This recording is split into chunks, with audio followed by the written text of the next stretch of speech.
Hi everyone. आज हमारा chemistry का टॉपिक है रेजोनेंस। हिंदी में इसे बोलते हैं अनुनाद। तो अनुनाद को हम सीखेंगे। सर्वप्रथम अनुनाद होता क्या है? अनुनाद को बोलते हैं डिस्प्लेसमेंट ऑफ इलेक्ट्रॉन। कोई भी मॉलिक्यूल होगा इसमें इलेक्ट्रॉन का, जैसे कि आप यहाँ पर देख रहे हो, जो इलेक्ट्रॉन का कंप्लीटली डिस्प्लेसमेंट हो रहा किसी भी मॉलिक्यूल में, तो उसे बोलेंगे हम रेजोनेंस। रेजोनेंस की दूसरे शब्दों में हम बोल सकते हैं डीलोकलाइजेशन ऑफ इलेक्ट्रॉन्स।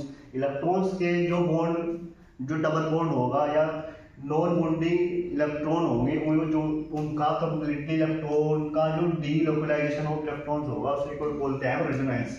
रेजोनेंस की दो कंडीशन है। रेजोनेंस को आप कैसे चेक कर सकते हैं?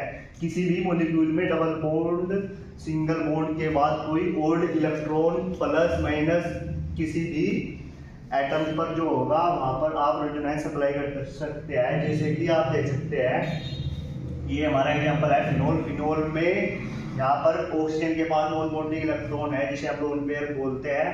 ये जैसे ही हम यहाँ पर दूसरा इसके पास का एडिशनल कार्बन एटम है, सिंगल बॉन्ड से जुड़ा है।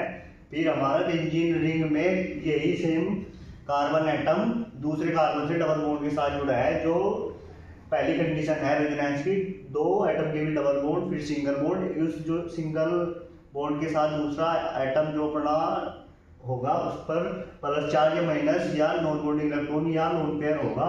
जो हेटेरो एटम होगा तो वहां पर हम रेजोनेंस को अप्लाई कर सकते हैं। तो ऐसे हम देखेंगे कि जो ये फिनोल का एग्जांपल लेकर, फिनोल में हमने जैसे ही रेजोनेंस अप्लाई किया तो इलेक्ट्रॉन का जो लोन पेयर थे ऑक्सीजन एटम पर, उनका कंप्लीटली डिस्प्लेसमेंट हो जाता है।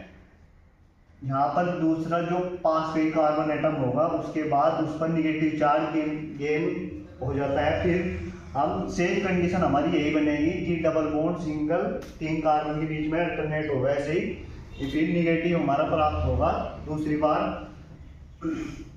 फिर हम लगाएंगे रेजोनेंस की जो कंडीशन थी, फर्स्ट डबल, सिंगल, जो लोन पेयर है यहाँ पर इलेक्ट्रॉन निगेटिव चार्ज के रूप में नेगेटिव, ऐसे ही ये यहाँ पर ट्रांसफर होंगे। यहाँ फिर दूसरी पोजीशन पर हम देखेंगे कि जो इसकी ऑक्सीजन का 100 कार्बन होगा, 2 and 3 4 5 6 हमारे पास प्राप्त होगा। जो दूसरे नंबर का कार्बन है और 4 and 6 नंबर पर 2 4 6 पर निगेटिव इलेक्ट्रॉन चार्ज प्राप्त होगा कार्बन एटम पर।